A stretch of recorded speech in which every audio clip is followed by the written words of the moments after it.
प्रत्येकाला अपेक्षा कशाची आहे? दुःखाची. नाही, मजलागे दुःख व्हावे ऐसे कोणी भाविना जीवे, पण नवांचिता दुःख पावे. इच्छा न करता हे दुःख प्राप्त होते म्हणे. आम्ही तर अशी अपेक्षा केली नव्हती की यावर्षी 4000च्या खाली कापूस राहील. तो वर काही चढला नाही. कारण काय? नवांचिता दुःख पावे. संसारातली गोष्ट आपल्या इच्छेप्रमाणे होईल असं नसते. आपण जशा प्रकारचं कर्म केलेलं आहे तशा प्रकारचंच आपल्याला फळ प्राप्त होत असते. आणि माणूस कर्माप्रमाणे इच्छा करत नाही, हे जगातलं एक आश्चर्य आहे. कर्माप्रमाणे इच्छा करत नाही. काम कमी करायचं आणि जास्त दामाचा लोभ करायचा, हे या जगातलं वैशिष्ट्य बनलं. मेहनत कमी, पैसा जास्त. जिकडे असं असेल तिकडे माणसं वळतात. म्हणजे 10 लाख भरू पण नोकरी लागली पाहिजे. पण जिथं मेहनत करून आपल्याला चांगलं मिळत असेल तर तिथं राहायला हरकत नाही. इमानदारी असेल तिथं राहायला हरकत नाही. प्रत्येक माणसाची इच्छा जी आहे ती कर्मानुसार नाही. आपलं जसं कर्म आहे त्यानुसार इच्छा केली. आपल्या चादरी एवढेच आपण पाय टाकले तर आपल्याला त्रास होणार नाही. पण माणूस विचार करतो आपण बाहेर पायच नाही काढले तर चादर वाढेल कशी काय? आपली चादर तेवढीच राहील. जर बाहेर पाय काढले आणि थंडी वाजली तर आपण आपल्या चादरीला आणखी थोडासा तुकडा लावू, चादर वाढवू. आपण अपेक्षाच केल्या नसत्या तर कधी मोठी घरं झाली असती, कधी शेती झाली असती, कधी काय मोठं झालं असतं. मग हे अपेक्षेपासून होत असते. पण आपल्या अपेक्षा कर्माप्रमाणे आहेत. त्या अपेक्षा आपल्याला दुःख देत असतात. पापस्य फलम इच्छन्ति पापम नेच्छन्ति जनाः. पापाचं फळ आहे दुःख. त्या पापाच्या फळाची इच्छा करत नाही. अपेक्षा नाही आपल्याला दुःख व्हावं. मग अपेक्षा नसेल सुख व्हावं अशी अपेक्षा आहे तर सुख कशापासून निर्माण होत असते? पुण्यापासून. मग पुण्य करायला पाहिजे. पण पुण्यम नेच्छन्ति मानवाः. पुण्याची इच्छा करत नाही. आणि पापम कुर्वन्ति यत्नतः. पाप जबरदस्ती करतो. जर जबरदस्ती पाप केलं तर त्याच्यापासून दुःखाची प्राप्ती होणार आहे. आणि मग दुःख प्राप्त झाल्यानंतर आम्ही रडत बसतो. मग त्यांना सांगितलं, अरे जिकडे तू दुःख सुख शोधतो, आनंद शोधतो, तिथं तुला संसारामध्ये आनंद कधी मिळूच शकत नाही. कारण हा संसारच आहे. संसार दुःख मोठ, तो दुःख रूपच आहे. यामध्ये संपूर्ण दुःख आहे. त्यात आनंद शोधायचा तर एकच काम कर. त्यामध्ये आनंद परमात्मा आहे. आनंद रूपाय सच्चिदानंद रूपाय. आणि त्या परमात्म्याला वंदन करायचं. त्या परमात्म्याला आपलं असं करायचं, त्याची प्राप्ती करून घ्यायची. त्याला आम्ही वंदन करतो. विश्वोत्पत्त्यादि हेतवे. जो विश्वाच्या उत्पत्तीला हेतू आहे. अनेक शास्त्राचे सिद्धांत दिलेले आहे. यामध्ये आपल्याला जास्त त्यामध्ये प्रवचन करत बसायचं नाही. अनेक सिद्धांत आहेत. तर विश्वाची उत्पत्ती ज्याच्यापासून झाले, अनंत ब्रह्मांडे एका रोमी ऐसे देणे झालं. विश्व त्याच्यापासून निर्माण झालं. अर्थात विश्वाचा उपादान कारण तो परमात्मा आहे. त्या परमात्म्याला आम्ही नमस्कार करतो. आणखी तिसरं कारण सांगितलं नमस्कार करण्याचं. पहिलं कारण सच्चिदानंद रूप आहे. दुसरं नमस्काराचं कारण आहे विश्वोत्पत्त्यादि हेतवे. आणि तिसरं नमस्काराचं कारण सांगितलं तापत्रय विनाश आहे. आम्ही तापानं तापलेलो आहोत. एक ताप नाही, अनेक प्रकारचे ताप आलेले आहेत. अनेक प्रकारचे ताप आहेत. आणि त्यात पुन्हा वरून व्हायरलचे ताप आहेत. तर एवढे ताप आहे. आध्यात्मिक ताप, आधी भौतिक ताप, आधी दैविक ताप. यामध्ये माणूस असा पिळला गेला, एवढा तापला तो. संसार तापे तापलो मी देवा.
रे देवा. या संसार तापाने एवढा तापलो की आता हे असह्य झालं. मग ह्या तापापासून बाहेर निघायचं तर डॉक्टरकडे जा, इंजेक्शन घ्या. याच्यासाठी एकच डॉक्टर आहे, भागवत. मग भागवतामध्ये येऊन आपल्याला इंजेक्शन घ्यायचं आहे. म्हणून तापत्रय विनाशाय, त्या त्रिविध तापांचा नाश करण्यासाठी, आध्यात्मिक तापाचा विनाश, आधी दैविक तापांचा विनाश, आधी भौतिक तापांचा विनाश करण्यासाठी श्रीकृष्णाय वयं नमः.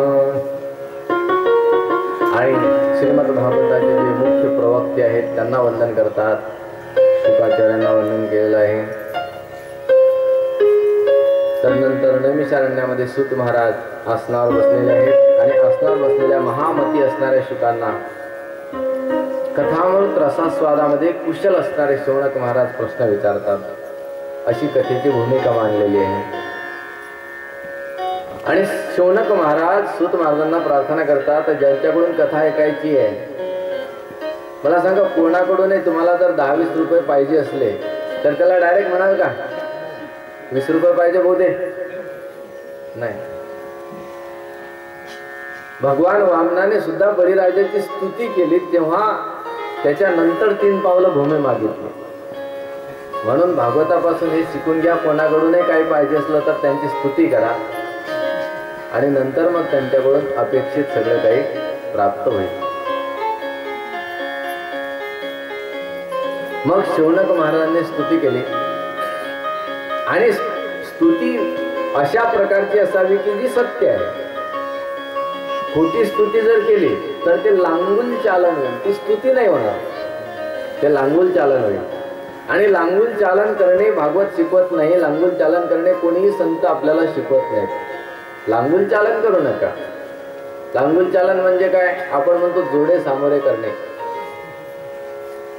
जोडे सामोरे करायचं काम नका करू, चपराशीपणा नाही. काही काही फक्त चमचे बनतात. चमचा बनणे म्हणजे लांगुल चालन करणे.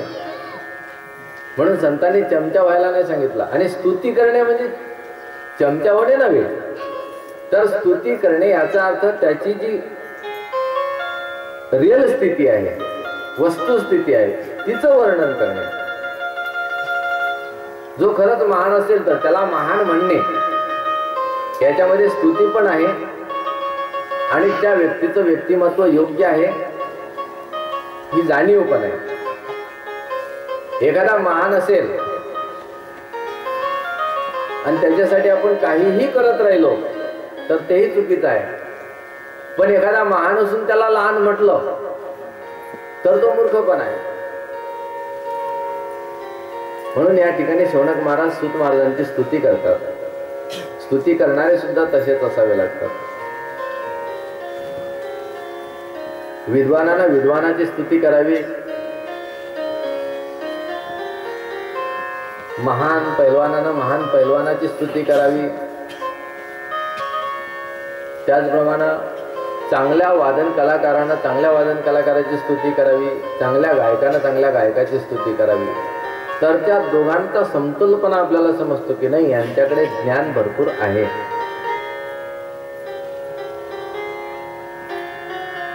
शौनक महाराज हे सुद्धा महान ज्ञानी आहेत आणि ते सूत महाराजांची स्तुती करतात की महाराज,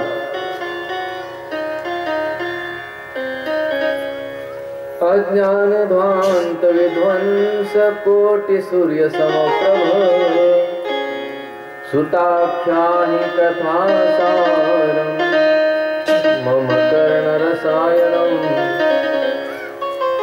महाराज, अज्ञान रूपी अंधकाराचा नाश करण्यासाठी तुमचं ज्ञान हे कोटी सूर्याप्रमाणे तेजस्वी आहे, दैदिप्यमान आहे. म्हणजे करोडो सूर्य जर प्रगट झाले तर अंधार राहू शकत नाही. त्याप्रमाणे ज्या ठिकाणी तुमचं प्रवचन सुरू झालं तेव्हा तुमचं प्रवचन श्रवण करणाऱ्याच्या मनामध्ये कोणतेही संशय राहू शकत नाही. सर्व संशय समाप्त होतील. अशा प्रकारचं तुमचं व्याख्यान आहे, तुमचं बोलणं आहे, तुमचं ज्ञान आहे. कोटी सूर्य समप्रभ. म्हणून हे सूत महाराज, आम्ही तुमच्याकडूनच काही कथा श्रवण करण्याची इच्छा करतो. पण सुताख्याही कथा सारा मम कर्ण रसायन, आमच्या कानाला रसायनाप्रमाणे तृप्त करणारे साररूप कथा सांगा. नुसत्या कथा सांगत बसू नका. कथा कल्पतरूमध्ये एवढ्या कथा आहेत, नुसत्या कथाच आहे. एवढ्या मोठ्या कथा सांगत बसलो तर त्यापासून आम्हाला टाइमपास होईल. कथा कशासाठी आहे तर व्यथा नष्ट करण्यासाठी आहे. म्हणून तुम्ही साररूप कथा सांगा.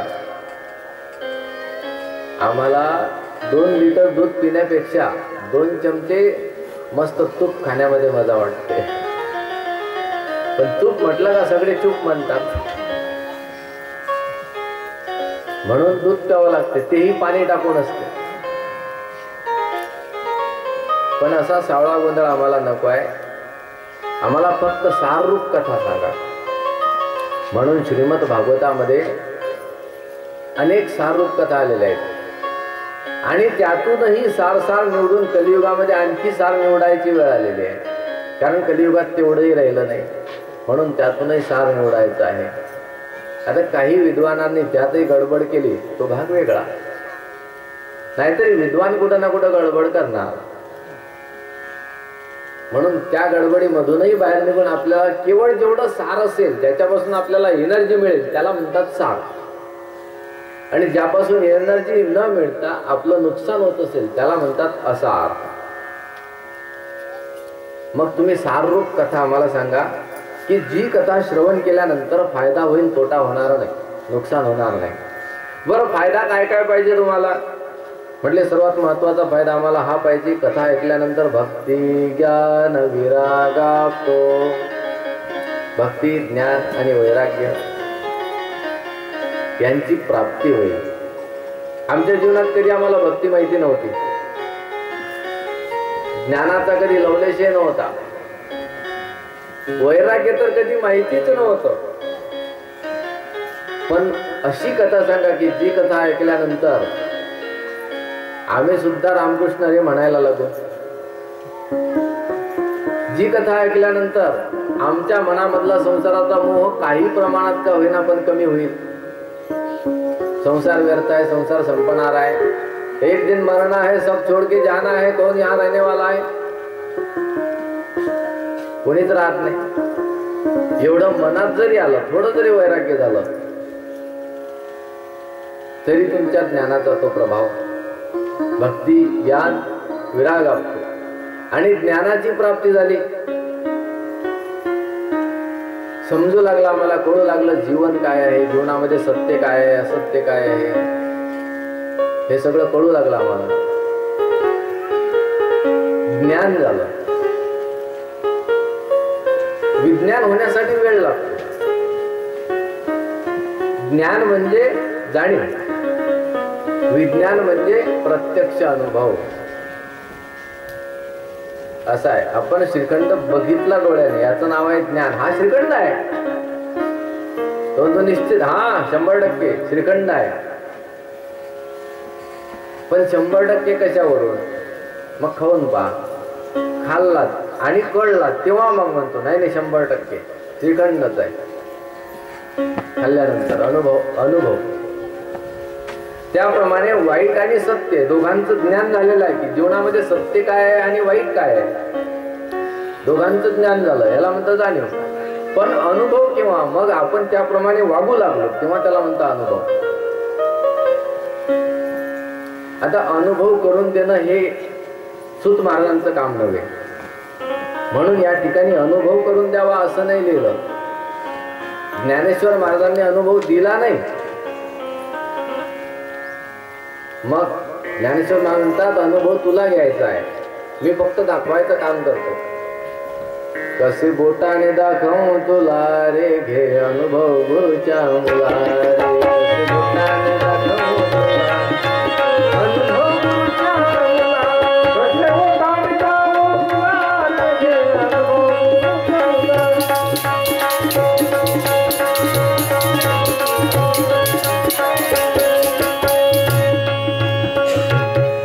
घे अनुभव गुरुच्या मुला, घे अनुभव गुरुच्या मुला, घे अनुभव गुरुच्या मुला, घे अनुभव गुरुच्या मुला.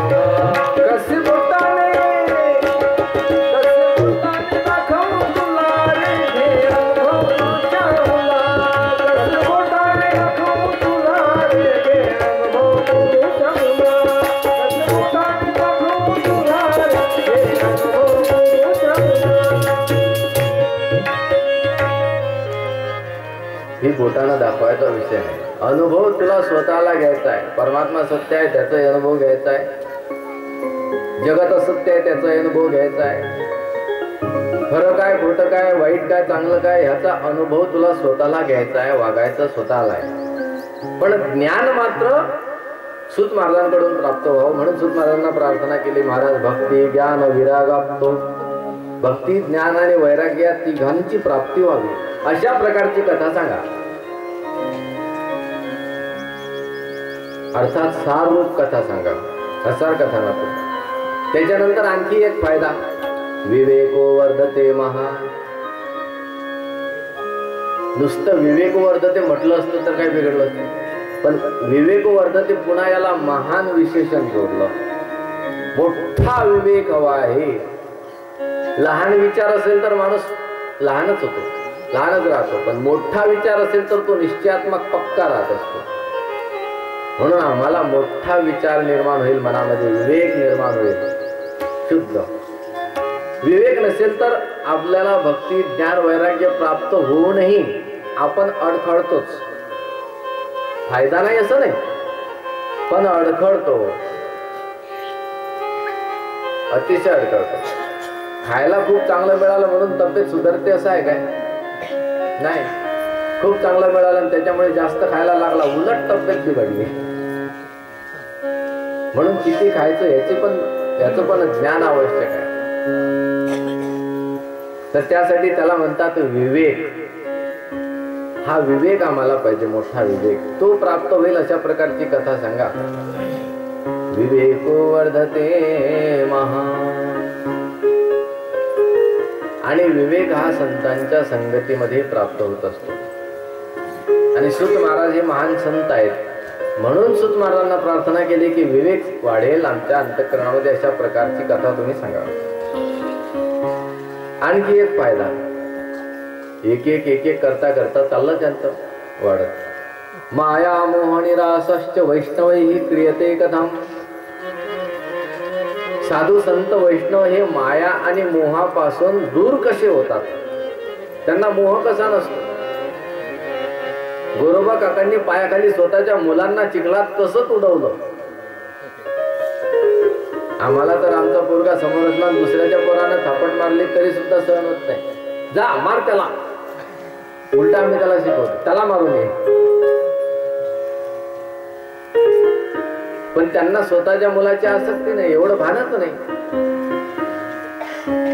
सर्व संतांच्या जीवनामध्ये संसाराचा मोह नव्हता.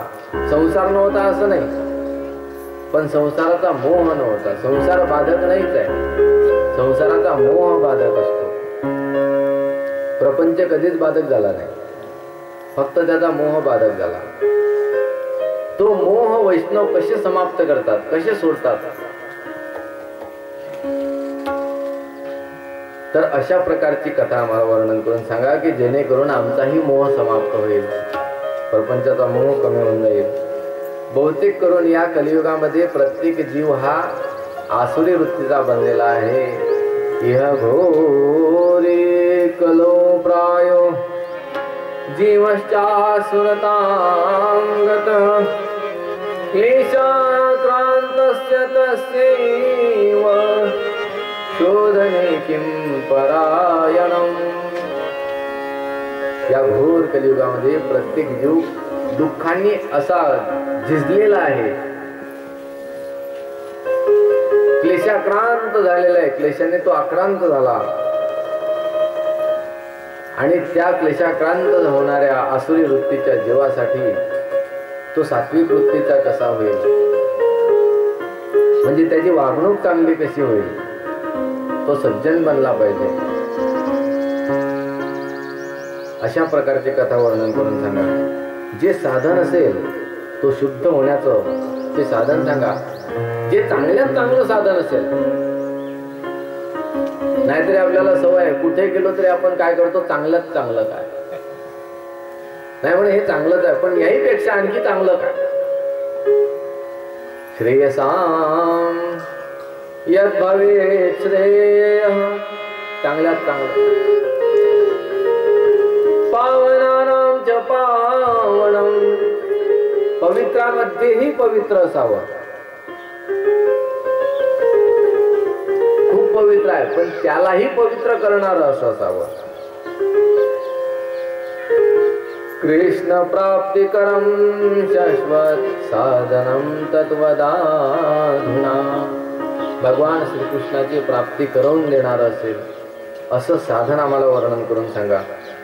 महाराज, चिंतामणी हा लौकिक सुख देत असतो, त्याचप्रमाणे कल्पतरू हा स्वर्गातलं सुख प्राप्त करून देत असतो. पण गुरु जर प्रसन्न झाले ना तर प्रत्यक्ष वैकुंठ परमात्म्याचीच प्राप्ती करून देत असतात. आणि आम्हाला फक्त एवढीच अपेक्षा आहे, तुमची प्रसन्नता. तुम्ही जर प्रसन्न नसाल तर आमचं जीवन व्यर्थ आहे. म्हणून तुम्ही प्रसन्न व्हावं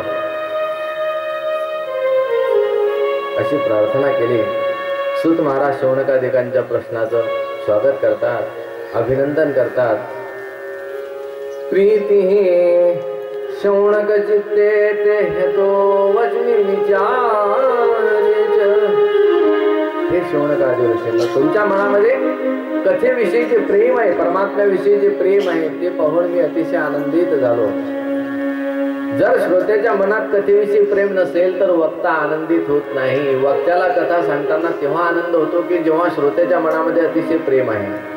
श्रोता कथा ऐकण्यामध्ये रस घेत असतो, म्हणजे श्रोत्याला त्या श्रवणामध्ये आनंद वाटत असतो. आणि तुमच्या मनामध्ये अतिशय कथा ऐकण्याविषयी प्रेम आहे, उत्कट इच्छा आहे.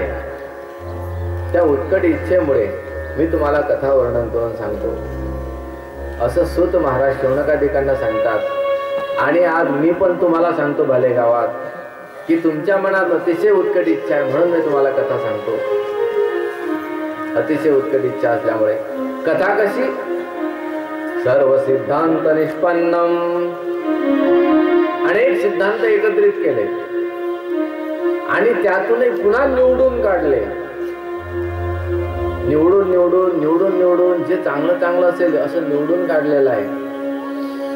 काढण्याचे श्रम सगळे आम्ही केलेले आहेत, पण निवडून काढलेले चांगले चांगले सिद्धांत आयते तुम्हाला मिळणार आहेत. निवडायची तकलीफ कुठं आहे. आणि संसार भयनाशनम, संसाराची भीती नष्ट करणारी कथा.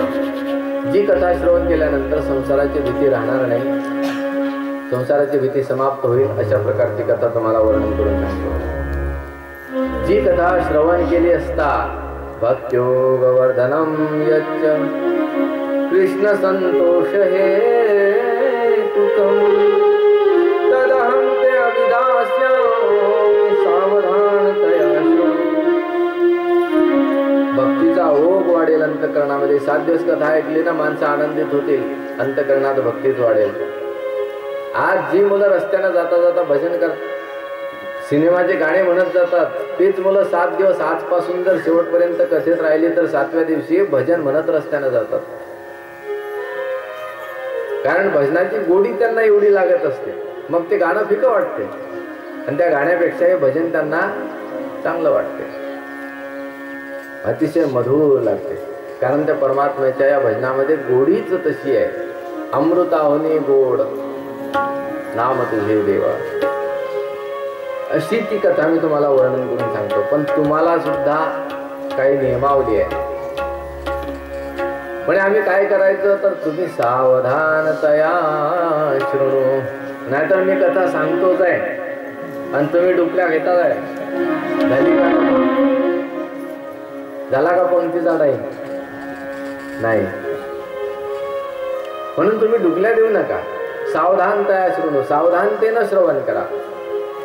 माणसं असावधानतेनं कोणतंही कार्य करतात तेव्हा ते कार्य परिपूर्ण सफल होत नाही. आणि सावधानतेनं जेही कोणतंही कार्य करतात ते कार्य सफल होत असते. प्रपंचातलं कोणतंही काम असू द्या, तुम्ही जर सावध राहून केलं, माणसं म्हणतात ना हुशार राहून कर जरा, म्हणजे सावध राहून करा तर ते सक्सेस होईल. आणि ज्या ठिकाणी माणूस बेसावध झाला रे झाला का त्याचं ते काम गडबडलं. म्हणून कथा श्रवणामध्ये सुद्धा अनेक प्रकारचे विघ्न असतात. त्या विघ्नापासून दूर राहण्यासाठी म्हणतात सावधानतया शृणु, इशारा दिलेला आहे. ऐका ऐका भाविक जन, भाविक जनांना सांगतात ऐका,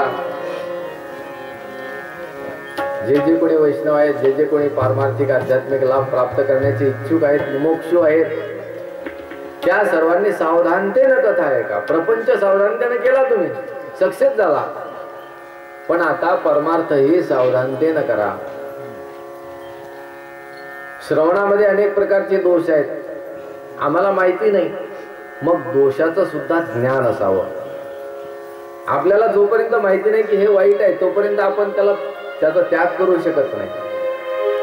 म्हणून त्याचं ज्ञान हवं आहे की हे वाईट आहे, त्यावेळी आपण त्याला सोडू शकू.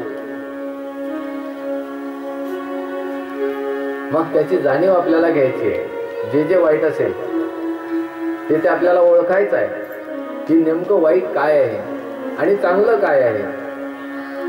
तर श्रवणामध्ये काही दोष आहेत. एकनाथ महाराजांनी सांगितले, श्रवणी ध्यानी अंतराय लय विक्षेप कषाय कारसा स्वादुही होय. श्रवणात ध्यानात जे अंतराय निर्माण करणारे आहे ते दोष आहेत. नंबर 1 लय. लय म्हणजे झोप येणे. नेमके ज्याला कधी झोप येत नाही तो कथेत आला का झोपतो. मग ती झोप टाळण्यासाठी कथेमध्ये अनेक प्रकारचे नियम सांगितलेले आहेत. झोप टाळायची आहे तुम्हाला, मग काय करा, उपवासी राहा, उपवास करा. पण विचित्र अनुभव असा, उपवासी माणसाला आणखी जास्ती झोप येते. जेवढा उपवासी असेल मग तो जांभळे देत राहतो, त्याला जास्त गुंगी येते. मग म्हटले उपाशी राहू नका, जेवण करा. भोजनम तू वरम म्हणणे कथा श्रवण कारकम. जर कथा श्रवण करण्यासाठी बाधा होत असेल उपवासाची तर उपवास करणे चुकीचं आहे, मग भोजन करा. मग एवढं जेवण केलं की खाता बरोबर एकदम मस्त त्याची नशा आली. अनाज का नशा चढ़ जाता है ना तो फिर वो किसी की नहीं सुनता. मग एवढं जेवणही चुकीचं आहे. मग मीडियम क्वालिटी ठेवा, ना जास्त खायचं ना जास्त उपवाशी राहायचं, मध्यम पोट भरायचं, थोडंसं खायचं, जेवढं आवश्यक आहे तेवढं. म्हणजे एनर्जी पण राहिली पाहिजे, जास्त झोप पण नाही आली पाहिजे. एवढं खाल्लं तर तुम्ही लय दोषापासून वाचाल आणि तुम्हाला झोप येणार नाही. दुसरा दोष आहे विक्षेप. हा विक्षेप आहे चंचलता चित्ताची. कथेत बसलो तर जोपर्यंत कथा प्रारंभ झाली आणि जोपर्यंत शेवट होत नाही तोपर्यंत आपलं मन, आपलं चित्त हे कथेमध्ये लागून असावं. जर चित्त कथेत असेल तर त्या चित्तावर त्या कथेचे संपूर्ण शब्द उमटले जातात आणि कथा संपल्यानंतर तुम्ही त्याचं मनन करा. भागवतात पुढे विषय आलेला आहे, श्रवणम तु कृतम सर्वैहि न तथा मननम कृतम. म्हणजे सर्वांनी श्रवण केलं पण मनन केलं नाही, म्हणून त्यांच्यासाठी विमान नाही आलं, धुंदुकारीसाठी एकट्यासाठी आलं होतं. तर श्रवणानंतर मनन करायचं आहे, त्याच्यासाठी आपलं चित्त स्थिर असावं. तर त्यासाठी विक्षेप दोषापासून तुम्ही दूर व्हाल. चित्त स्थिर ठेवण्यासाठी काय करावं, तर दररोज तुम्ही ओंकार करा. 1-2 मिनिटं जरी दररोज ओंकार केला तर चित्ताला स्थिर राहण्याची सवय लागेल आणि हळूहळू आपलं चित्त स्थिर होईल. जशी जशी त्याला कथेची गोडी लागेल तसं तसं चित्त आणखी स्थिर होईल. चित्ताला समजावून सांगा अगोदर की संसार खोटा आहे, व्यर्थ आहे आणि कथा जीवनाचं सार आहे, ते मिळवायचंच आहे असा निश्चय का बुद्धीने केला रे केला का चित्त बाहेर जाणार नाही. म्हणून विक्षेप दोषापासून वाचाल. कशा आहे भूत भविष्याचं चिंतन. कधी कधी आपल्या जीवनामध्ये असा प्रसंग येत असतो, आपली इच्छा नाही पण तरी मागच्या झालेल्या गोष्टी माणसाला आठवतात. किती वाईट झालं होतं, पण नेमकं कथेतच आठवावं. हे कधीतरी घरी आठवलं तर ठीक आहे, पण नेमका कथेत आले का त्याला आठवते.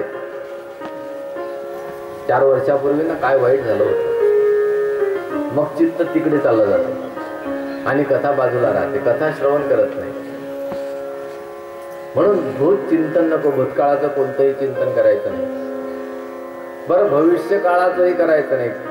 माणसाला भविष्य काळाच्या चिंतनाची जास्त सवय लागलेली असते. वर्तमान काळामध्ये कथेमध्ये बसलो आपण, बसल्या बसल्या आपलं मन लागायला लागलं, मन लागता लागता आपले बोट आपल्या मांडीवर फिरायला लागले.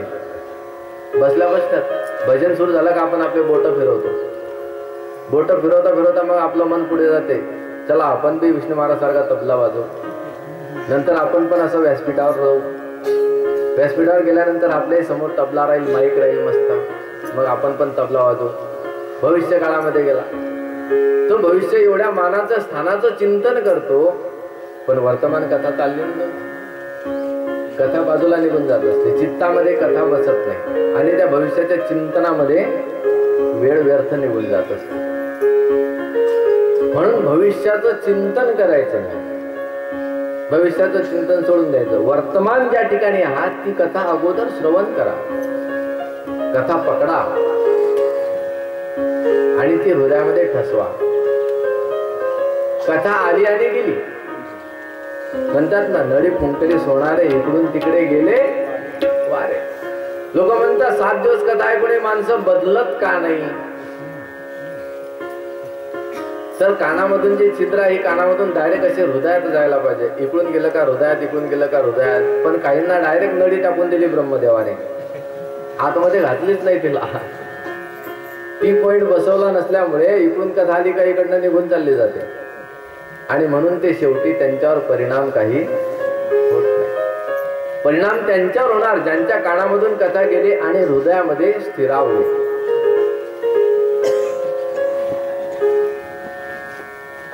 जिन्हके श्रवण समुद्र समाना, जिन्हके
ज्यांचे कान समुद्रासारखे असतील, म्हणजे जी कथा श्रवण केली की हृदयातच उतरली पाहिजे, तर त्याचा फायदा होत असतो. गुजराती एक गीत फार सुंदर आहे, गुजरात मध्ये भजन आहे. अरे आवी वात कभी आपनासी पावे ना, आवी जाए होठ कथा बोलू बोलाए ना. अरे आवी वात कभी आपनास पावे ना, आवी जाए होठ कथा बोलू बोलाए ना. अरे आवी वात, अरे आवी वात.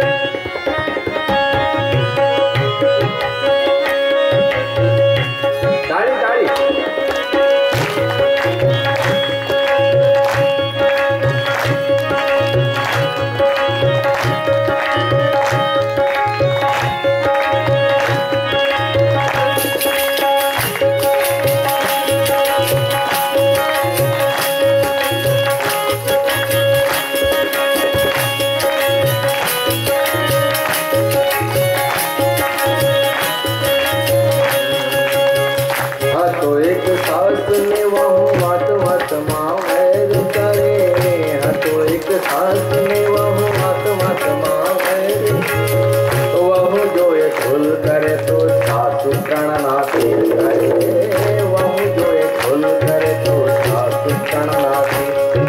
सासू आणि सून दोघांची गोष्ट सांगितली गुजराती भाषेत. ह्या तो एक सासने वाहू वात वात माव भैर करे. सासू आणि सून दोघांमध्ये प्रत्येक गोष्टीत भांडणं. वात वात माव भैर करे. वाक्यामध्ये त्यांचा विरोध निर्माण होत असतो. वहू जो एक भूल करे तो. जर सुनेकडून थोडीशी चूक झाली, तेलाची गट्टी जरी उलटी झाली तरी तिला 100 गोष्टी ऐकवणार. तुझ्या आईने एवढं शिकवलं काय, तुझ्या आईला काही कळत नव्हतं काय, पोरगी सासरी जाणार आहे तिला चांगलं शिकवून द्यावं, तुझ्या आईला तुझी आई शिकलेली नव्हती काय, तिला अक्कल नव्हती काय इथपर्यंत, तुझ्या बापाच्या खानदानी तसंच चालतंय काय खानदानी पर्यंत. बहु जो भूल करे तो सासू नाचीर करे. तिला एकदम लक्ष बनवून टाकते. एवढी कठोर का, तिला पारमार्थिक संस्कार नसते, पण असं नाही. मग कथामा रोज जाय, रोज कथेमध्ये येऊन बसते म्हातारी. तुमच्या गावची नाही बरं, तुम्ही चांगले आहात. कथामा रोज जाय पण ज्ञान ना काही ध्यानी धरे.